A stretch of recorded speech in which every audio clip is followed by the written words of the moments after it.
चलिए बच्चों आगे देखते हैं। प्रमाण एवं परीक्षा हम देख चुके थे, ठीक है। इस प्रमाण और परीक्षा हम क्या क्या देख लिए थे? प्रमाण की निरुक्ति, प्रमाण एवं परीक्षा की व्याख्या, ठीक है। इसके बाद में हम क्या देखे थे? प्रमा प्रमेय प्रमाता देख लिए थे यहाँ पे, ठीक है। क्या क्या चीज़ें इंपॉर्टेंट थी ये पिछले टर्न पे हम देख चुके हैं। प्रमा प्रमेय प्रमाता आपको अच्छे से याद करके रखना है।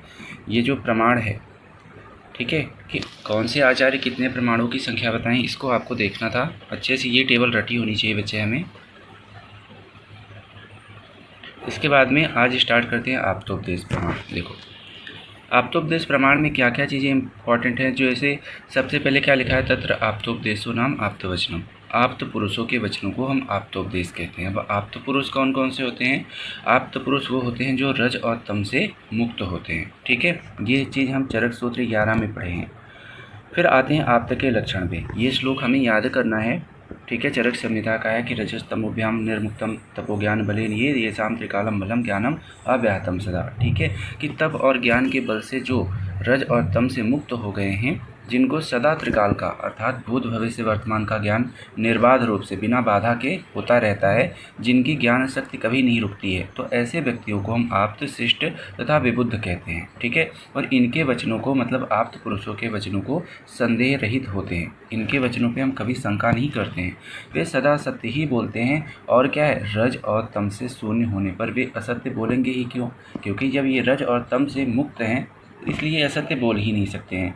इसलिए इनकी वचन पे या बातों पे हम संदेह रहित भरोसा कर सकते हैं। फिर आते हैं तर्क संग्रह के अनुसार। देखो क्या बता रहे हैं कि आप्त पुरुष के वचनों को शब्द प्रमाण कहते हैं, ठीक है।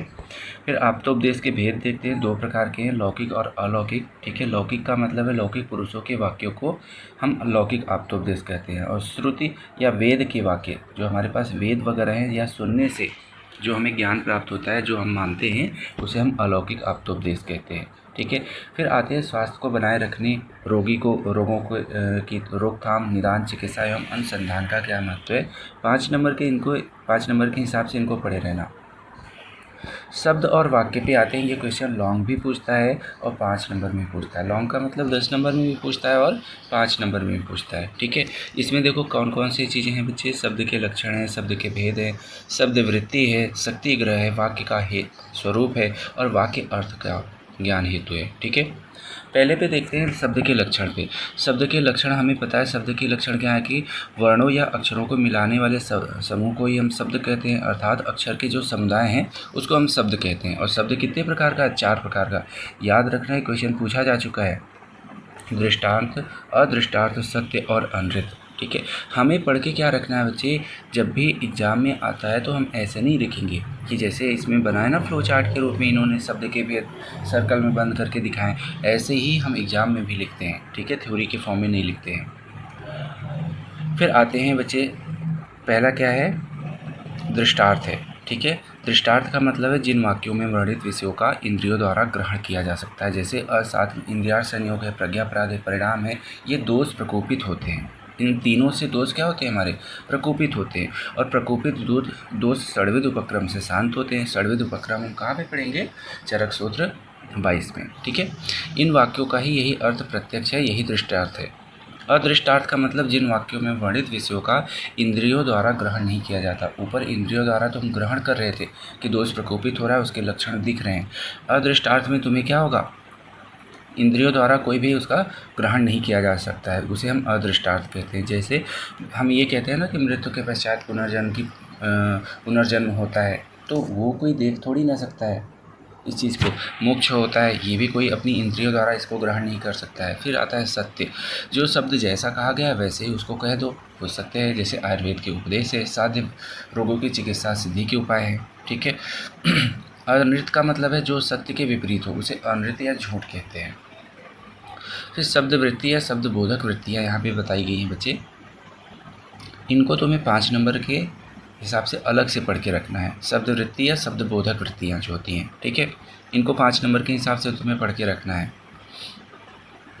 फिर शब्द वृत्ति के देखो भेद इन्होंने किया है। ये क्लासिफिकेशन यहाँ वाला जरूर पढ़ के रखना, ठीक है, इनके जो हैं।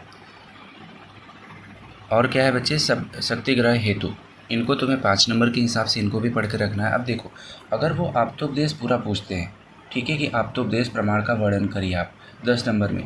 तब उसी के अंतर्गत ये तुम्हें सब की सब चीज़ें लिखनी पड़ेंगी जो हम 5-5 नंबर में बताते आ रहे हैं, याद रखना। और 10 नंबर वाला क्वेश्चन मैक्सिमम तुम्हें 3 या 4 पेज में लेकर जाना है, 4 पेज से ऊपर नहीं लेकर जाना है, 3 पेज से कम भी नहीं लिखना है 10 नंबर वाला, ठीक है।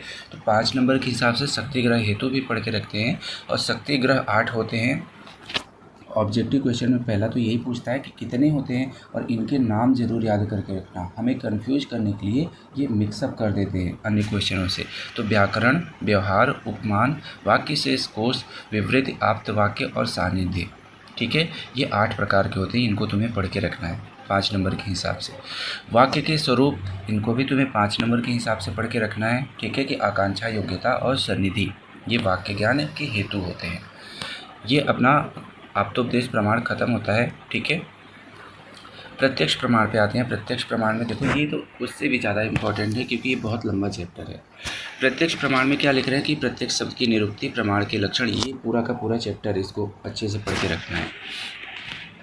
पहला है क्या कि प्रत्यक्ष शब्द की निरुक्ति में प्रत्यक्ष इक्वल टू प्रति प्लस अक्ष, प्रति के नीचे क्या लिखेंगे, सामने, और अक्ष का मतलब आँख, मतलब हमारे आँखों के सामने जो हमें ज्ञान प्राप्त होता है उसे हम प्रत्यक्ष कहते हैं। केवल यहाँ पे चक्षु इंद्रिय नहीं लेंगे, अन्य इंद्रियों मतलब 5 ज्ञान इंद्रियों की बातें कर रहे हैं ये, ठीक है।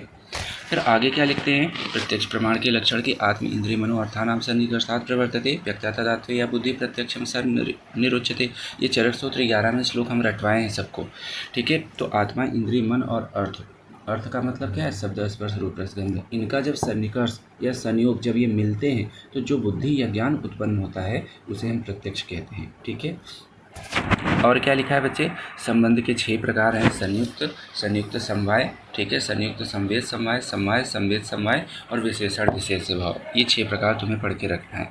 कोई भी प्रत्यक्ष ज्ञान हमें कैसे होता है, देखो प्रत्यक्ष ज्ञान के लिए क्या लिख रहे हैं कि आत्मा, आत्मा से मन, मन से ज्ञानेंद्रिय, ज्ञानेंद्रियों से इंद्रियों के अर्थ, शब्द, स्पर्श, रूप, रस, गंध, और उससे प्रमेय, प्रमेय का मतलब जो हमारे सामने ऑब्जेक्ट होता है उसका ज्ञान हमें इसी रूप में प्राप्त होता है, ठीक है। इसको अलग से पढ़ के रखना कि प्रत्यक्ष ज्ञान से हमें कैसे ज्ञान की प्राप्ति होती है प्रत्यक्ष प्रमाण से।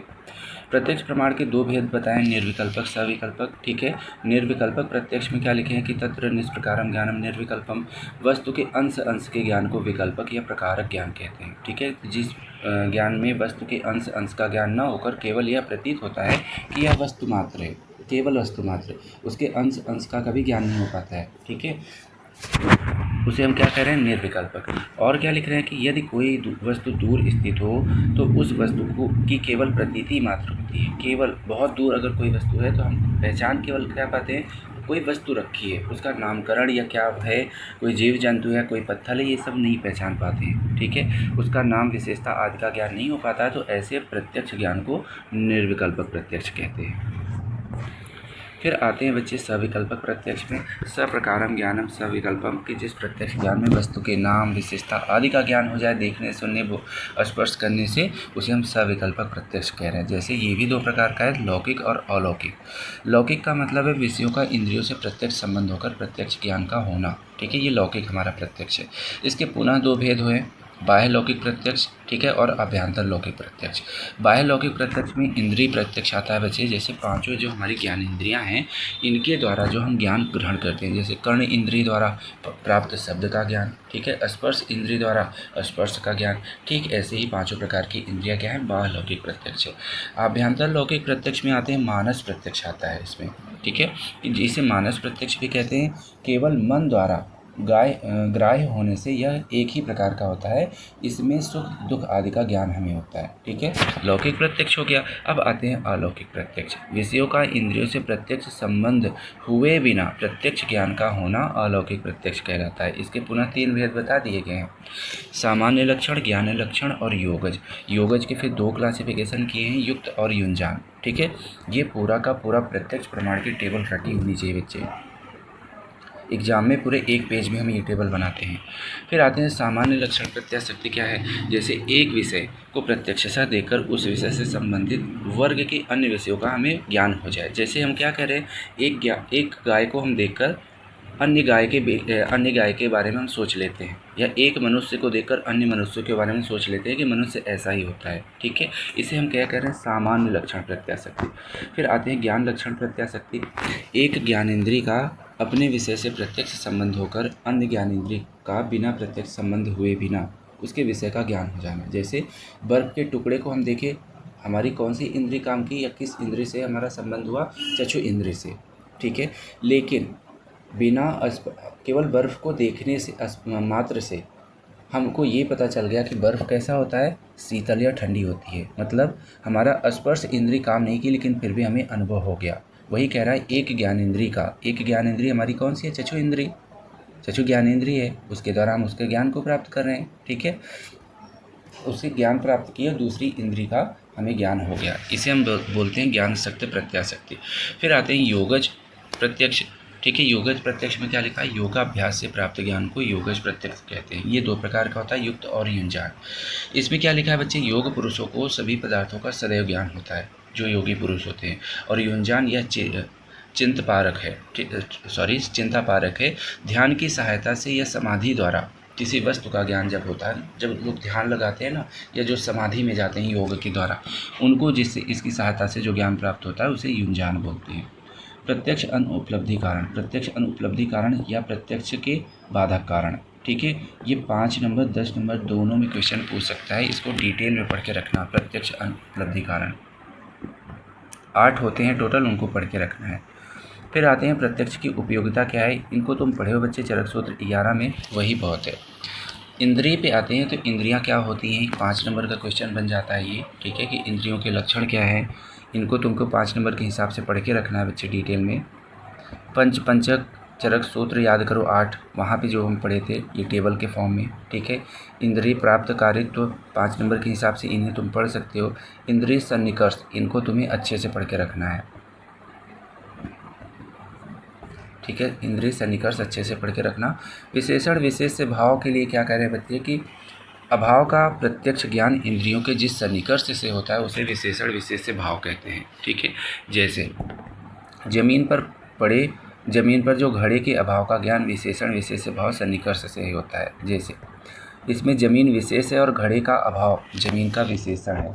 मतलब जमीन पर चक्षु इंद्रिय काम कर रही है ना, देखो चक्षु इंद्रिय के लिए क्या करें, चक्षु हमारी आँख जो है उसमें घट को जो देख रहा है। ठीक है, घट का संयोग जो होता है वो सन्निकर्ष होता है, संयोग सन्निकर्ष है। घट के रूप का मतलब जो घड़ा है, घड़े से जब हम घड़े को देखते मात्र हैं तो वो संयोग सन्निकर्ष होता है, उसे संयोग सन्निकर्ष बोलते हैं। घट के रूप से छोटा है बड़ा है कैसा है वो, ठीक है, संयुक्त समवाय सन्निकर्ष है। घट के रूप के रूपत्व से जो संयोग होता है उसे संयुक्त संवेद समवाय कहते हैं। जो मतलब घट मतलब घड़ा का अभाव हो जाए, जहाँ पे घड़ा रखा था वहाँ वो घड़ा है ही नहीं अब, तो उसे विशेषण विशेष भाव सन्निकर्ष कहते हैं। ठीक है, ऐसे ही हमारे कर्ण से भी होता है बच्चे। त्रयोदश कारण ये कौन कौन से होते हैं, इनको पढ़ के रखना। त्रयोदश कारण साधन को करण कहा जाता है। ये 13 करण होते हैं, याद रखना। इन 13 के 13 को तुम्हें याद करके रखना है। और इसमें क्या है बच्चे जो बताया जा सकता है, बस इसमें मेनली तुम्हें इतना ही पढ़ना है प्रत्यक्ष और आप्तोपदेश में। अब स्टार्ट करते हैं अनुमान प्रमाण। अनुमान प्रमाण के लिए देखो क्या लिखा है, अनुमान शब्द की निरुक्ति हमें पढ़ेंगे। अनु प्लस पश्चात, अनु का मतलब क्या होता है पश्चात, और मान का मतलब ज्ञान।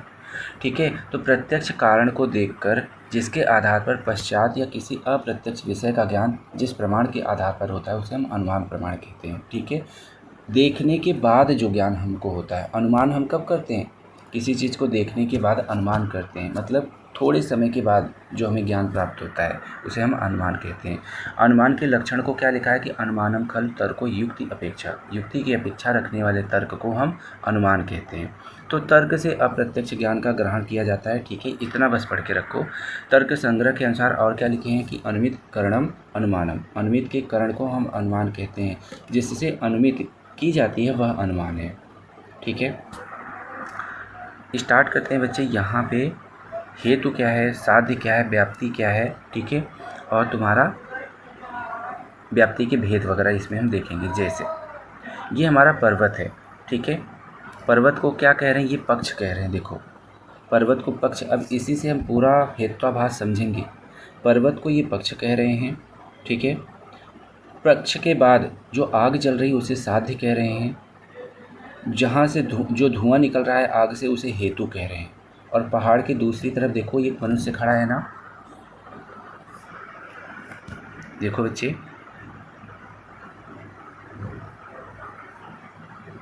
देखो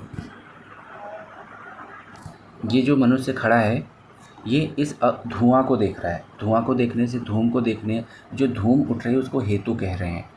जो पक्ष होता है, पक्ष का मतलब जो पहाड़ है जिसके पीछे एक तरफ आग जल रही है दूसरी तरफ मनुष्य खड़ा है, वो क्या है, पक्ष है। तीसरा क्या है, साध्य, जिसे हमें सिद्ध करना होता है वो साध्य होता है। जैसे मनुष्य इस तरफ खड़ा है, वो धुआं को देख रहा है, वो क्या सिद्ध कर रहा है कि पहाड़ के दूसरी तरफ आग लगी है, ठीक है। अब देखो यहाँ पे हेतु क्या है। हेतु क्या था, हमारा धुआं था। हेतु के लिए क्या कह रहे हैं, यस ज्ञानेन पक्षे साध्य से सिद्धि भवति स हेतु। मतलब जिस साधन से साध्य को सिद्ध करना है उसे हम हेतु कह रहे हैं। तो हेतु को व्याप्य भी कहते हैं, इस बात को ध्यान दो। जैसे प्रथम उदाहरण क्या था, धूम था। धुआं को देखकर ही अग्नि को हम सिद्ध कर रहे थे ना, तो धुआं क्या था, हमारा साधन था। जिस साधन से हम सिद्ध कर रहे थे क्या, कि आग जल रही है, वही हमारा हेतु है। साध्य क्या होता है, हेतु की सहायता से। हेतु क्या था, जिससे हम सिद्ध करते हैं किसी चीज़ को, तो हेतु की सहायता से जिसे सिद्ध किया जाता है उसे साध्य कहते हैं। जैसे प्रथम उदाहरण में अग्नि था, ठीक है। व्याप्ति पे आते हैं बच्चे। व्याप्ति के लिए देखो ये क्या लिख रहे हैं कि हेतु और साध्य के साहचर्य नियमन, हमेशा साथ रहने की व्याप्ति कहते हैं।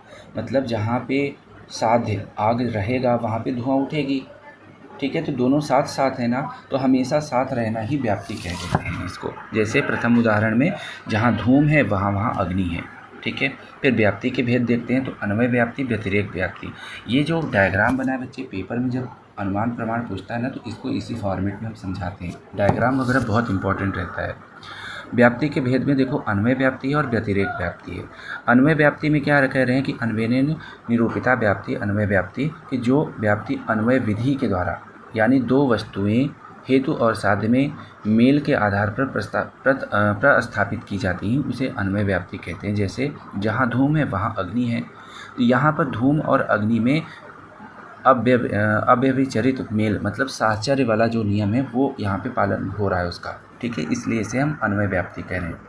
व्यतिरेक्त व्याप्ति के लिए क्या कह रहे हैं कि व्यतिरेकेण या व्याप्ति निरूप्यते सा व्यतिरेक व्याप्ति, जो व्याप्ति दो वस्तुएं हेतु और साध्य के अभाव में मेल के आधार पर प्रस्थापित की जाती है, उसे व्यतिरेक्त व्याप्ति कहते हैं। जैसे अग्नि के अभाव में सदैव धूम को भी अभाव देखकर जो व्याप्ति स्थापित की जाती है उसे व्यतिरेक्त व्याप्ति कह रहे हैं, ठीक है।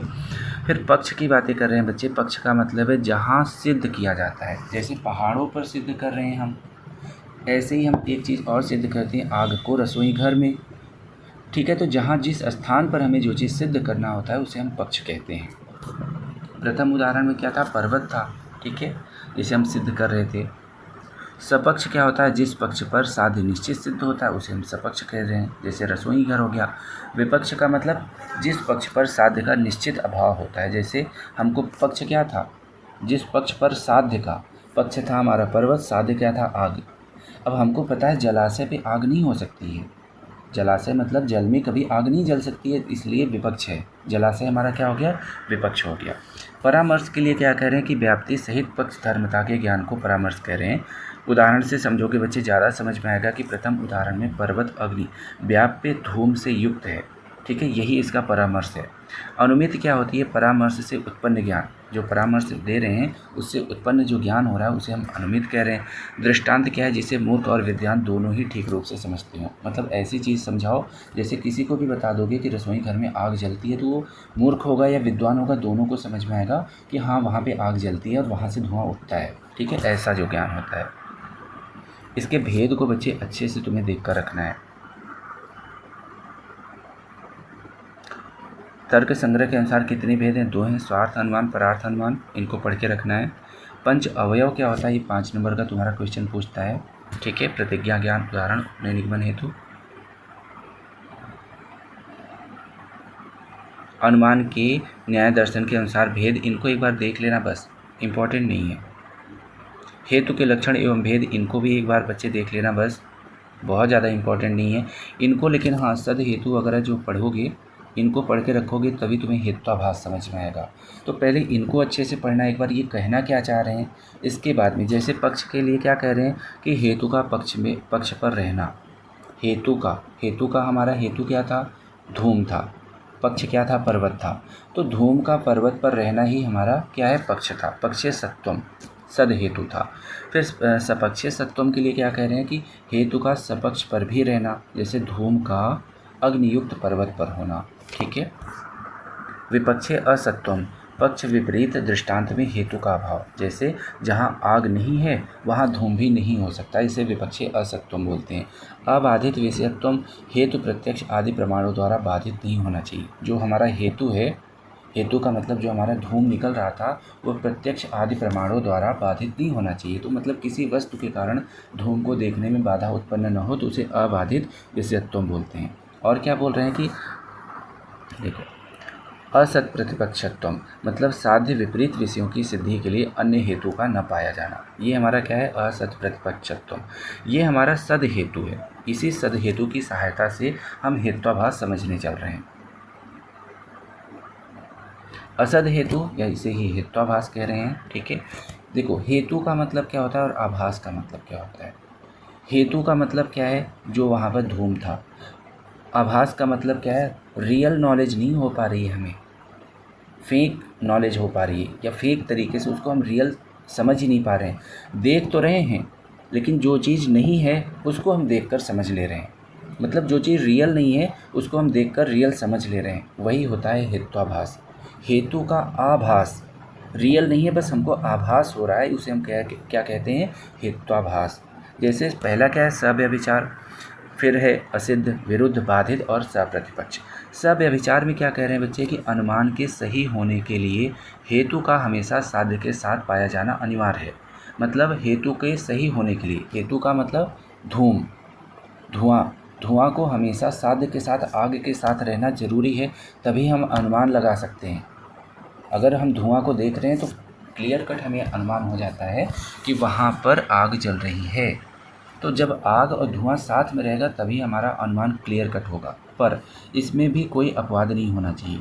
और क्या कह रहे हैं, जो हेतु साध्य के साथ नियत नहीं रहता है, अर्थात कभी साध्य के साथ रहता है तो कभी साध्य के अभाव के साथ रहता है, उसे हम सव्यभिचार कह रहे हैं। अगर साथ साथ रहता तो उसे हम हेत्वाभास न कहते। साथ साथ हो भी सकता है, नहीं भी हो सकता है, इसलिए इसे हम हेत्वाभास कह रहे हैं। और कौन सा हेत्वाभास है, सव्यभिचार हेत्वाभास है। दूसरे पे आते हैं, ये 3 प्रकार का होता है, साधारण, असाधारण और अनुपसंहारी। इसमें साधारण में क्या कह रहे हैं, जो हेतु साध्य के साथ भी पाया जाए और साध्य के अभाव में किसी अन्य वस्तु में भी पाया जाए, उसे साधारण सव्यभिचारी बोल रहे हैं। जैसे यह गाय है क्योंकि इसके सींग है, तो इस उदाहरण में सींग हेतु है और गाय उसका साध्य है, परंतु यह हेतु अन्य प्राणियों में भी तो पाया जाता है, बैल में भी पाया जाता है, भैंस में भी पाया जाता है। ठीक है। तो ये हम अनुमान नहीं कर सकते हैं, ऐसे सींग के द्वारा हम अनुमान नहीं लगा सकते हैं कि यह गाय ही है। ठीक है, समझ में आ रहा है ना। सींग के द्वारा, क्योंकि सींग तो अन्य चीज़ों में भी पाई जा रही ना, तो हमें आभासित कर दे रही, आभास करवा रही है। फिर आते हैं बच्चे दूसरे पे, असाधारण पे। असाधारण में क्या लिख रहा है कि किसी साध्य का हेतु यदि प्रस्तुत पक्ष को छोड़कर अन्य किसी उदाहरण में न मिलता हो। ठीक है। जैसे शब्द नित्य है, ठीक है, क्योंकि उसमें शब्दत्व पाया जाता है। समझ लो थोड़ा, शब्द नित्य है क्योंकि उसमें शब्दत्व पाया जाता है। इस उदाहरण में साध्य क्या है, शब्द की नित्यता। शब्द की नित्यता ही यहाँ पे साध्य है। तो हेतु क्या है, शब्दत्व है, और पक्ष शब्द है हमारा। तो किसी भी अनुमान को सार्थक करने के लिए दृष्टांत का होना आवश्यक है, परंतु दृष्टांत मतलब देखना आवश्यक है, क्योंकि जो चीज़ें हम पहले देखे रहेंगे उसी चीज़ को तो बाद में हम अनुमान लगाते हैं ना। लेकिन यहाँ पे क्या हम शब्दत्व को कभी देख पाते हैं, नहीं देख पाते हैं। वही कह रहा है बच्चे, परंतु उदाहरण में शब्दत्व या हेतु शब्द इस पक्ष के अतिरिक्त अन्य किसी पक्ष में नहीं पाया जाता है, क्योंकि हम इसे देख नहीं सकते हैं और अन्य उदाहरण के बिना व्याप्ति को स्थापित भी नहीं की जा सकती है। इसे हम असाधारण हेत्वाभास कह रहे हैं। अनुपसंहारी के लिए क्या कह रहे हैं कि हेतु और साध्य में संबंध स्थापित करने के लिए प्रस्तुत पक्ष के अतिरिक्त अन्य पक्ष पर भी हेतु का साध्य के साथ होना आवश्यक है। जैसे संसार में सब कुछ अच्छा है क्योंकि सब ईश्वर की रचना है। इस उदाहरण में साध्य अच्छा साबित करना है। ये हमारा साध्य है, जैसे हम पर्वत पर आग जल रही उसे साध्य सिद्ध कर रहे थे ना, वैसे ही संसार में सब कुछ अच्छा चल रहा है, ये अच्छा साबित करना है हमें। हेतु क्या है हमारा? ईश्वर की रचना, और पक्ष क्या है? सब कुछ। तो यहाँ सब कुछ, इस पक्ष के अतिरिक्त अन्य कोई पक्ष नहीं बचता है। जब सब कुछ बोल दिए हम तो अन्य कुछ बचता ही नहीं है। तो जिसके साथ हेतु का संबंध प्रस्थापित कर रहा है ये, ठीक है, इसे हम क्या बोल रहे हैं बच्चे? अनुपसंहारी बोल रहे हैं। विरोध के लिए आते हैं बच्चे। विरोध में क्या लिखा है? विरुद्ध हेत्वाभास में जब हेतु साध्य को सिद्ध न करे, जब हेतु हमारा धूम जो था साध्य आग को सिद्ध न करे परंतु उसके अभाव को ही सिद्ध करे, तो उसे हम विरुद्ध हेत्वाभास कह रहे हैं। जैसे हवा भारी है क्योंकि वह रक्त खाली है। इस उदाहरण में साध्य भारी साबित करना है हमें। हवा भारी है तो भारी हमको साबित करना है, और हेतु क्या है हमारा? रिक्त है। तो यहाँ हेतु है, वहाँ हवा के भारीपन को नहीं अपितु उसके खालीपन को प्रस्थापित कर रहा है। हेतु साध्य को सिद्ध नहीं कर रहा है परंतु उसके अभाव को सिद्ध कर रहा है। यहाँ पर क्या सिद्ध कर दे रहा है? वो खालीपन को सिद्ध कर दे रहा है, ठीक है, जबकि हमको साबित क्या करना था? उसके भारीपन को। तो ये क्या है? हमारा विरुद्ध हेत्वाभास है। लास्ट में आते हैं बच्चे सप्रतिपक्ष। सप्रतिपक्ष के लिए क्या लिखा है? कि जब हेतु के साध्य का अभाव सिद्ध करने वाला दूसरा हेतु भी उपस्थित हो। जैसे धूम को देखकर अग्नि को सिद्ध करते समय यदि पर्वत पर वर्षा होने लगे, एक तरफ तो धुआं देखकर हम ये साबित कर दे रहे थे कि वहाँ आग जल रही है, वैसे ही तुरंत वर्षा होने लगी। वर्षा साबित ये कर दे रही है कि वहाँ आग नहीं जल रही है, क्योंकि वर्षा होते ही आग बुझ जाएगी। तो वर्षा हमें क्या साबित कर दे रही है? कि वहाँ पर साध्य नहीं है, वहाँ पर अग्नि नहीं जल रही है। ये सत्य प्रतिपक्ष है। वही कह रहे हैं कि जब हेतु के साध्य का अभाव सिद्ध करने वाला कोई दूसरा हेतु भी उपस्थित हो जाए, वर्षा आ जा रही है, इसे हम क्या करें? सप्रतिपक्ष। असिद्ध के लिए क्या करें बच्चे? असिद्ध के लिए देखो क्या करें कि साध्य को सिद्ध करने के लिए ऐसे हेतु का उपयोग करना जो स्वयं सिद्ध न हो। साध्य को सिद्ध करने के लिए, किसी भी चीज़ को सिद्ध करने के लिए, जैसे आकाश का कमल सुगंधी है क्योंकि उसमें कमलत्व है। अब तालाब के कमल की तरह, ये एग्जाम्पल हम दे रहे हैं। तो तालाब के कमल में भी कमलत्व होता है और वह सुगंधी होता है, इसलिए आकाश का कमल भी सुगंधी होता है क्योंकि उसमें भी कमलत्व होता है। यहाँ आकाश में कमल का होना, यह पक्ष ही असिद्ध है। हमें पता है आकाश में कमल नहीं हो सकता है और इसका अस्तित्व ही नहीं है, इसीलिए यह आश्रय असिद्ध होगा, ठीक है। ये जो 3 प्रकार के हैं इसको देख लेना। आश्रय असिद्ध, स्वरूप असिद्ध, व्यापकत्व असिद्ध। हेत्वाभास 10 नंबर का क्वेश्चन बनता है, कम से कम 10 नंबर का बनता है ये। बाधित। बाधित के लिए क्या आया है बच्चे? जिस हेतु के साध्य का अभाव प्रत्यक्ष आदि प्रमाणों से निश्चित रूप से, ठीक है, जब प्रमाणों के द्वारा इसे हम साबित न कर पाए तो उसे हम क्या बोल रहे हैं? बाधित। हेत्वाभास यहाँ पे उन्होंने क्लासिफिकेशन कर दिया है ना, चरक ने भी क्या कर दिया है? 3 प्रकार का होता है, प्रकरण सम, संशय सम, वर्ण सम, ठीक है, इनके भी तुम्हें पढ़ के रखना है बच्चे। अब आते हैं तर्क। तर्क भी बच्चे 5 नंबर में तुमसे पूछते हैं।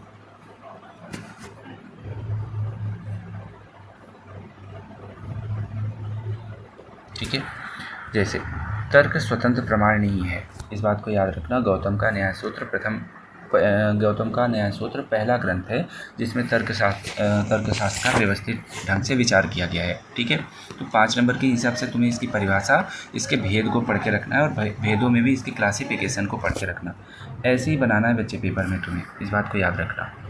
अब आते हैं और क्या लिखा है? अनुमान की क्रियात्मक, नैदानिक, चिकित्सीय एवं अनुसंधात्मक उपयोगिता जो बताई गई है इसको तुम्हें पढ़ के रखना है, बस पढ़ के केवल रखना है, बाकी छोड़ दो। अध्याय का सारांश स्टार्ट होता है बच्चे, ठीक है।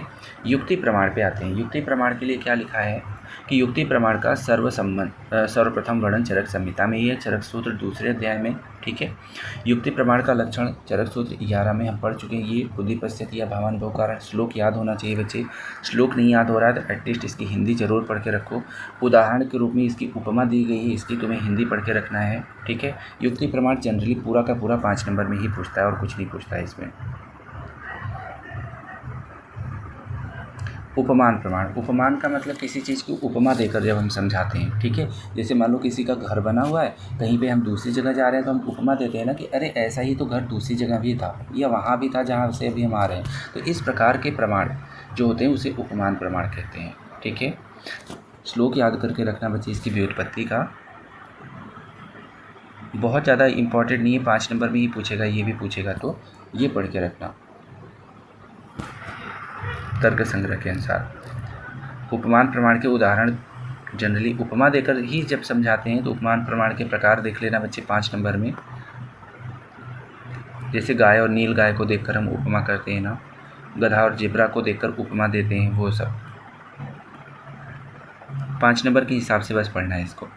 अन्य प्रमाण में जैसे अर्थापत्ति, अभाव, संभव, चेष्टा, परिशेष और इतिहास वगैरह आ गया, ठीक है। 5 नंबर बस एक बार रीडिंग लगा लेना, इनको बहुत डिटेल में तुम्हें नहीं पढ़ना है। अर्थापत्ति अकेले तुम्हें डिटेल में एक बार पढ़ना है 5 नंबर में, इसमें सबसे ज़्यादा यही इम्पोर्टेंट है।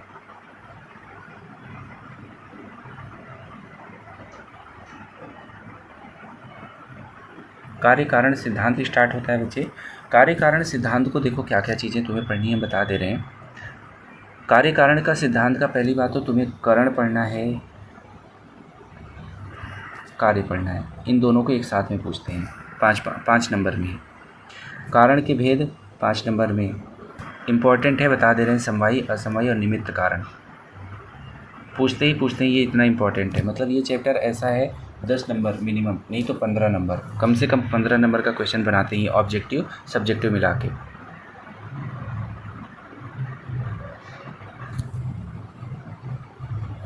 इनको पढ़ के रखना 5 नंबर के हिसाब से। यहाँ से बहुत सारे थ्योरी स्टार्ट होती है बच्चे। कौन कौन सी थ्योरी है? सत्कार्यवाद, जो तुम्हें पढ़ के रखनी है, इम्पॉर्टेंट है, ये सब अंडरलाइन कर लेना। इन्हीं को स्पेशली तुम्हें पढ़ना है अभी एग्जाम के पॉइंट ऑफ व्यू से। असत्कार्यवाद पढ़ के रखना है। परिणामवाद तुम्हें पढ़ना है। विवर्तवाद तुम्हें पढ़ना है। आरंभवाद, क्षणभंगुरवाद, स्वभाववाद, ये ऐसी थ्योरी है बच्चे जो पूछता है। पीलूपाक है ना, पीलूपाक अभी आएगा, पिठरपाक, दोनों में बहुत अंतर पूछता है। ये पिठरपाक आ गया, दोनों में अंतर पूछता है 5 नंबर की टिप्पणी में। पीलूपाक पिठरपाक अलग अलग भी पूछता है, पीलूपाक क्या है, पिठरपाक क्या है, और एक साथ में इसके भेदों के बाद इसके डिफरेंस भी पूछता है इसमें। अनेकांतवाद इंपॉर्टेंट नहीं है, छोड़ सकते हो इसको। स्वभाव उपरमवाद पढ़ लो, नेक्स्ट ईयर तुम्हें चरक संहिता में पढ़ना पड़ेगा बच्चे, ठीक है। तो इसमें कार्य कारण सिद्धांत में एटलीस्ट तुम्हें इतना पढ़ के रखना है। तो जो इम्पोर्टेंट टॉपिक है बच्चे, यही आधे घंटे में समझाया जा सकता है, इससे ज़्यादा नहीं। डिटेल में तो आप नहीं पढ़ा सकते क्योंकि तुम्हारा 2-3 दिन बाद एग्जाम होने वाला है, ठीक है। सभी लोग इतना पढ़ो बच्चे। नेक्स्ट अब स्टार्ट करने वाले हैं क्रिया शरीर अपना। क्रिया शरीर में भी बस अब इम्पॉर्टेंट चैप्टर में कुछ नहीं पढ़ाएंगे, कौन से चैप्टर में कौन सा क्वेश्चन पूछेगा और उस क्वेश्चन में तुम्हें लिखना क्या क्या चीज़ है बच्चे, 5 के हिसाब से 10 नंबर के हिसाब से। अब केवल वही सब चीज़ें तुम्हें बताई जाएंगी, ठीक है। चलो।